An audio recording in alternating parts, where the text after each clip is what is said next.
ఓం అరుణాచల శివ. అందరికీ నమస్కారం. సాహిత్య టీవీకి స్వాగతం. మనం ఇవాళ అరుణాచలంలో గిరి ప్రదక్షిణ ప్రారంభించబోతున్నాము.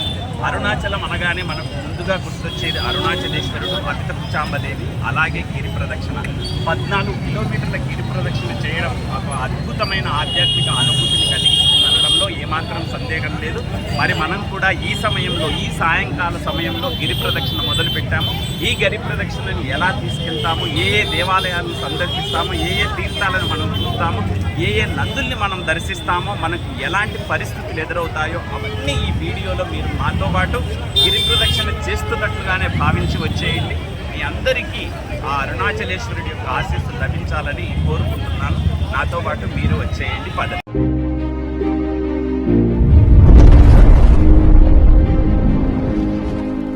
మీరెప్పుడైనా ఎలుక జోష్యం చెప్పించుకున్నారా? ఏంటి, సరిగా వినపడలేదా? నేనన్నది ఎలుక జోష్యమేనండి, చిలుక జోష్యం కాదు. ఇక్కడ చూస్తున్నది ఎలుక జోష్యమే. అవాక్కవుతున్నారా? నిజమండి. అరుణాచలంలో మనం గిరి ప్రదక్షిణ చేసే సమయంలో మార్గమధ్యంలో ఒకచోట ఇలా ఎలుక జోష్యం చెప్పేవాళ్ళు కనిపిస్తూ ఉంటారు. ఇది అక్కడి భక్తుల యొక్క విశ్వాసాన్ని బట్టి ఉంటుంది. సాధారణంగా ఒక చిన్న పెట్టెలో శిక్షణ పొందిన ఎలుకను ఉంచి భక్తుడు తన మనసులో ఏదైనా ఒక కోరికను లేదా ప్రశ్నను తలుచుకోమంటారు. ఆ తర్వాత ఎలుకను బయటకు వదిలితే అది కొన్ని చీటీలలో ఒకదాన్ని తీసుకొస్తుంది. అది ఆ చీటీలో ఉన్న సందేశాన్ని జోష్యంగా భావిస్తారు. చాలామంది దీనిని దైవ సూచకంగా భావిస్తారు. అయితే కొంతమంది ఏమో దీన్ని నమ్మాలా వద్దా అనేది వాళ్ళ వ్యక్తిగతం. అదిగో చూస్తున్నారు కదండి, ఇది ఎలుక అండి. చుండెలకనా ఏమో మరి గమనించండి. ఎలుక సాధారణంగా నల్లగా చిన్నగా ఉంటుంది, మరి ఇక్కడ చూస్తే చాలా పెద్దగా ఉంది కదండి. అక్కడ ఎలక జోష్యం చూసిన తర్వాత మనం ఇప్పుడు వచ్చామండి కుబేరలింగం అండి. అష్టలింగాలలో కుబేరలింగం కూడా ఒకటి, మీకు తెలిసిందే కదా. ఉత్తర దిక్కుకు అధిపతి అయిన కుబేరుడు ఈ లింగాన్ని ప్రతిష్ఠించి ఇక్కడ శివారాధన చేశాడని చెప్పేసి స్థల పురాణాన్ని బట్టి మనకు తెలుస్తోంది. చాలా బాగుంటుందండి. ఈ కుబేరలింగం మెయిన్ రోడ్లో నుంచి కొంచెం లోపలికి వెళ్ళాల్సి ఉంటుంది. ముందుగానే ఇక్కడ ప్రధాన ద్వారం దగ్గర మనము దీపం వెలిగించి దండం పెట్టుకొని కొంచెం లోపలికి వెళ్ళాల్సి ఉంటుందండి. మిగతా అష్టలింగాలలో అన్ని లింగాలు దగ్గరగా అనిపిస్తే ఈ కుబేరలింగం కొంచెం లోపలికి నడుచుకుంటూ వెళ్ళాల్సి ఉంటుంది. గమనిస్తున్నారు కదా.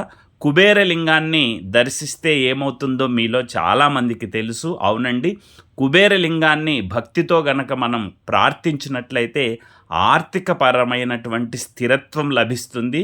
అలాగే ఐశ్వర్యము, వ్యాపారాభివృద్ధి కూడా కలుగుతుంది. మనకు సంపదతో పాటు ధర్మబద్ధమైన జీవితం ఎలా గడపాలో కూడా ఇక్కడ మనం కుబేరలింగాన్ని దర్శించుకుంటే వస్తాయి, అంటే లభిస్తాయని భక్తులు ప్రగాఢంగా విశ్వసిస్తారు. కుబేరలింగం వద్ద చాలామంది లక్ష్మీ కుబేర పూజలు చేస్తుంటారు. అలాగే ప్రత్యేకమైన అభిషేకాలు కూడా చేస్తుంటారు. గిరి ప్రదక్షిణ చేసే భక్తులు ఈ అష్టలింగాల దర్శనాల్లో కుబేరలింగాన్ని తప్పకుండా దర్శించుకుంటారు. ఎందుకు కుబేరలింగాన్ని దర్శించుకుంటారు అని అంటే మనందరికీ తెలిసిందే కదా. ప్రతి ఒక్కరికి ఆర్థికపరమైనటువంటి ఎదుగుదల, ఆర్థికపరమైనటువంటి స్థిరత్వము కావాలి. లక్ష్మీదేవి అనుగ్రహం కోసం అనేకమైనటువంటి పూజలు, ఉపవాసాలు మరి ముఖ్యంగా మహిళలు చేస్తూ ఉంటారు. ఒకసారి ఇక్కడ లక్ష్మీదేవి వచ్చి ఈ కుబేరుడు ప్రతిష్ఠించిన శివలింగాన్ని ఆరాధించి ఇక్కడికి భక్తులు ఎవరైతే వచ్చి శివలింగాన్ని దర్శించి సేవించి ధ్యానిస్తారో వాళ్లకు అపారమైనటువంటి సిరి సంపదలు లభించేలా చేయమని లక్ష్మీదేవి కుబేరుడికి చెప్పడము, కుబేరుడు అంగీకరించడం జరిగిందట. అందుకనే ఎవరైతే అరుణాచలంలో గిరి ప్రదక్షిణ చేయడానికి వస్తారో వాళ్ళు ఈ అష్టలింగాలలో ఒకవేళ ఏదైనా లింగం సేవించకుండా, దర్శించకుండా వెళ్ళినా ఈ కుబేరలింగాన్ని మాత్రం ప్రత్యేకంగా తప్పకుండా ఏమాత్రం మర్చిపోకుండా దర్శిస్తారు. ఎందుకు అంటే కుబేరలింగాన్ని దర్శిస్తే మనకు ఆర్థిక స్థిరత్వము లభిస్తుంది అని తెలుస్తోంది. అలాగే కుటుంబ శ్రేయస్సు, ఎవరైతే వ్యాపారం చేస్తుంటారో వాళ్ళకు వ్యాపారంలో డెవలప్మెంట్ అంటారు కదా, పురోభివృద్ధి కూడా కనిపిస్తుంది అని అంటారు. అందుకే గిరి ప్రదక్షిణలో కుబేరలింగానికి ఒక ప్రత్యేక స్థానం ఉంది అని మీకు చెప్పక్కర్లేదు. అలాంటి కుబేరలింగాన్ని మనం దర్శించుకుంటూ ఉన్నాము.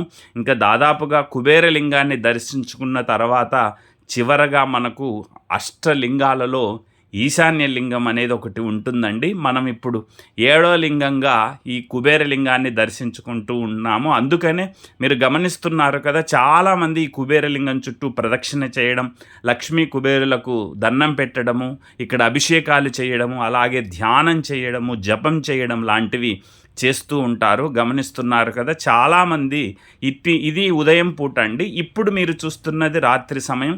కుబేరలింగాన్ని దర్శించుకున్న తర్వాత కుబేరలింగాన్ని దాటి ముందుకు వెళితే మనకు మోక్ష మార్గం వస్తుందండి. మోక్ష మార్గం అనగానే అరుణాచలం గిరి ప్రదక్షిణలో మోక్ష మార్గంకి చాలా ప్రత్యేకమైన స్థానం ఉంది. చూస్తున్నారు కదా, దీన్నే తమిళంలో ఇడుక్కు పిల్లయార్ అని అంటారు. ఇది ఆధ్యాత్మిక స్థలాలలో ఒకటి. తమిళంలో ఇడుక్కు అంటే ఇరుకు లేదా సన్నని మార్గం, పిల్లయార్ అంటే గణపతి. ఈ ప్రాంతంలో ఒక చాలా ఇరుకైన రాతి సందు ఉంటుంది. భక్తులు విఘ్న వినాయకుడిని దర్శించుకొని ఆ ఇరుకైన మార్గం గుండా వెళ్తారు. దీన్నే చాలామంది మరి ముఖ్యంగా తెలుగులో మోక్ష మార్గం అని భక్తిపూర్వకంగా పిలుస్తుంటారు. ఏమండి, మీరు చూస్తున్నారు కదా, ఇది సమయం ఎప్పుడు అనుకుంటున్నారు? అర్ధరాత్రి దాటి సుమారుగా 1:30-2 గంటల ప్రాంతం అండి.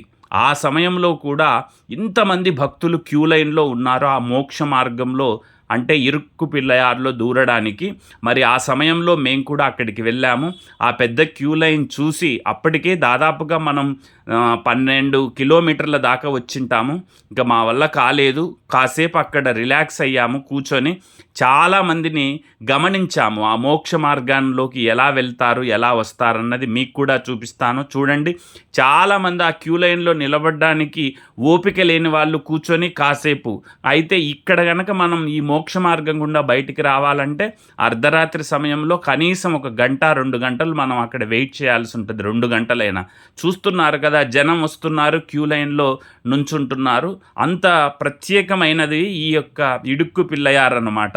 ఈ మార్గం సహజంగా ఏర్పడిన 2 పెద్ద రాళ్ళ మధ్య ఉంటుందన్నమాట. ఇందులో ఒక మంత్రం కూడా, అంటే చక్రం లాంటిది కూడా ఉంటుందటండి. దాని నుంచి ఇలా దాటుకొని మనము ముందుకు రావాల్సి వస్తుంది. శరీరంతో పాటు మనసులో ఉన్నటువంటి అహంకారము, పాపభారము, అలాగే మనలో దుష్ట ఆలోచనలను విడిచిపెట్టి ఈ మార్గం వెళ్తే శివుని అనుగ్రహం తప్పకుండా లభిస్తుంది అని భక్తులు ప్రగాఢంగా విశ్వసిస్తారు. ఈ మార్గం ఏదైతే ఉందో అందులో నుంచి దాటడం ద్వారా జీవితంలో దిశ మారుతుందని, ఆధ్యాత్మిక పురోగతి లభిస్తుందని భక్తులు ప్రగాఢంగా విశ్వసిస్తుంటారు. చూస్తున్నారు కదా, అదిగో చూడండి, ఇదే మోక్ష మార్గం అండి, ఇడుక్కు పిల్లయార్. అదిగో చూస్తున్నారు కదా, ఇందులోకి దూరి రావడానికి కూడా ఒక ప్రత్యేకమైనటువంటి ఇది ఉంటుందండి. చూస్తున్నారు కదా, అమ్మాయిలు ఆ మోక్ష మార్గం గుండా బయటికి వచ్చారు. ఆ రకమైనటువంటి మోక్ష మార్గం అన్నమాట ఇది. అదే కమాన్ చూస్తున్నారు కదండి, ఆర్చి అక్కడే చూడండి, క్యూ లైన్ చాలా పెద్దది. సుమారుగా అప్పుడు నాకు తెలిసి 1:30 అర్ధరాత్రి దాటి 1:30-2 గంటల ప్రాంతం అండి. మరి ఆ సమయంలోనే ఇంతమంది ఉంటే సాయం సమయంలో కానీ ఉదయంలో కానీ మరి ఇంకా ఉదయకాలంలో వందల మంది క్యూ లైన్లో ఉంటారు. మామూలు రోజుల్లో అయితే ఇంకా శని ఆదివారాలు అయితే చెప్పక్కర్లేదండి, అంత ఇదిగా ఉంటుంది. అర్ధరాత్రి దాటి 1:30 సమయంలో చూడండి చాలామంది ఇక్కడ కూర్చున్నారు. ఇంకా ఓపిక లేక మా వాళ్ళు కూడా ఇక్కడ కూర్చొని కాసేపు నేను వీడియో తీయడానికంటే మీకు చూపించడం కోసం అన్నట్టుగా ఇక్కడ కాసేపు మేము కూర్చోవడం జరిగింది. తర్వాత మళ్ళీ అక్కడ నుంచి మళ్ళీ మా ప్రయాణము ముందుకు కొనసాగిందండి. మీరు చూస్తున్నారు కదా, అలా ముందుకు వెళ్ళగలిగితే దాదాపుగా మనము దగ్గరికి వచ్చేసినట్టే అనిపిస్తుందండి. ఎందుకు అంటే మనం దాదాపుగా అన్ని ఇంకా లాస్ట్కు మనకు ఒక ఈశాన్య లింగం మాత్రమే ఉంది. ఆ ఈశాన్య లింగం అంటే అదిగో దూరంగా మనకు నంది సర్కిల్ కనిపిస్తోంది. ఆ నంది విగ్రహం కనపడగానే ఈ గిరి ప్రదక్షిణ చేసే వాళ్ళకు హమ్మయ్య అన్న ఒక రిలీఫ్నెస్. ఎందుకు అంటే ఇంకా దాదాపు వచ్చేసినట్టే. ఆ నంది సర్కిల్ని దాటి అటువైపు వెళ్ళినట్లయితే ఈశాన్య లింగం వస్తుంది. ఈశాన్య లింగాన్ని దర్శించుకుంటే అష్టలింగాలని మనం దర్శించుకున్నట్టే అవుతుంది. ఆ తర్వాత మనం నేరుగా రాజగోపురం దగ్గరికి వెళ్ళి అక్కడికి మనకు ముగిస్తుందన్నమాట మన గిరి ప్రదక్షిణ. చూస్తున్నారు కదా, ఇదే నంది సర్కిల్, నంది విగ్రహం ఉంది, గమనిస్తున్నారు కదండి. ఇక్కడికి వచ్చేసరికి సుమారుగా అర్ధరాత్రి దాటి 2 గంటల ప్రాంతం అండి. ఇప్పుడు మీరు చూస్తున్నది 2 గంటల సమయం. అర్ధరాత్రి తర్వాత నంది సర్కిల్ ఎప్పుడూ పగలులాగానే ఉంటుందండి, రాత్రి కూడా. గిరి ప్రదక్షిణ చేస్తున్న భక్తులు ఈ తిరువన్నామలైలో, అదేనండి అరుణాచలంలో భక్తులు చూడండి, అనేక మంది ఎక్కడెక్కడో సుదూర ప్రాంతాల నుంచి, దేశ విదేశాల నుంచి కూడా వస్తూ ఉంటారు. ఇక్కడ కూడా ఒక చిన్న దేవాలయం ఉంది, మరి అది ఊచిలింగమా ఏంటో కరెక్ట్గా తెలియదండి, సుబ్రహ్మణ్య స్వామిదా తెలియదు. ఆ నంది సర్కిల్ దాటుకొని ఇటువైపు వచ్చేస్తే మనం వచ్చేసామండి. ఇదే ఈశాన్య లింగం. అష్టలింగాలలో చివరిది ఈ ఈశాన్య లింగం అండి. జ్ఞానానికి ఆధ్యాత్మికతకు ప్రతీకగా నిలుస్తుంది. ఈశాన్య దిక్కు పరమశివునికి ఈశాన రూపాన్ని సూచిస్తుంది. స్థల పురాణం ప్రకారం ఈశానుడు ఈ లింగాన్ని ఆరాధించి శివకృపను పొందాడని మనకు తెలుస్తోంది. ఈ లింగాన్ని దర్శించడం ద్వారా మనకు మానసిక ప్రశాంతత, బుద్ధి వికాసం, ధ్యాన సిద్ధి, ఆధ్యాత్మిక పురోభివృద్ధి కలుగుతాయని భక్తులు ప్రగాఢంగా విశ్వసిస్తారు. గిరి ప్రదక్షిణ ముగింపులో ఈశాన్య లింగం వద్ద కొద్దిసేపు నిశ్శబ్దంగా కూర్చొని శివనామస్మరణ చేసేవాళ్ళు కూడా చాలామంది ఉంటారు. అదిగోండి దానికి ఎదురుగా ఈశాన్య తీర్థం అని ఉంటుంది. ఈ తీర్థం చూడండి, చాలా విశాలంగా ఉంటుందండి. అక్కడ నీళ్లు, ఆ తర్వాత ఆ వాతావరణము చాలా స్వచ్ఛంగా ఉంటుంది. మీకు నేను ముందే చెప్పాను, ఎందుకంటే ఈ గిరి ప్రదక్షిణని మేము ఉదయం పూట ఆటోలో వెళ్ళడము, రాత్రి సమయంలో కాలినడకన చేయడము జరిగింది. ఇప్పుడు మీరు చూస్తున్న ఈశాన్య లింగం దాదాపుగా అష్టలింగాల వీడియోలన్నీ నేను పగటిపూట తీసేయడం జరిగిందండి. అర్ధరాత్రి సమయంలో ఏ ఆలయము దాదాపు 7-8 తర్వాత ఈ ఆలయాలు, ఈ అష్టదిక్పాలకులు ప్రతిష్ఠించిన అష్టలింగాల దేవాలయాలు మూసి ఉంటాయి. కాబట్టి మనం ఆ సమయంలో ఆలయాల్ని దర్శించే అవకాశం ఉండదు, వీడియో తీసుకునే అవకాశం ఉండదు. ఎలాగూ గర్భగుడిలో శివలింగాలను వీడియో తీయలేమండి, చాలా స్ట్రిక్ట్గా ఉంటారు తమిళనాడులో అర్చకులు. కోపంగా తిట్టినా తిడతారు మనల్ని. అందుకని వాళ్ళతో తిట్టించుకునే సాహసం చేయలేక సాధ్యమైనంత వరకు, నాకు అయినంత వరకు మీకు చూపించాలన్న ఉద్దేశంతో ఇలా గిరి ప్రదక్షిణ వీడియోలు ఒకదాని తర్వాత ఒకటి పెట్టాను. అయిపోయిందండి, ముగిస్తున్నాను. అరుణాచల శివ.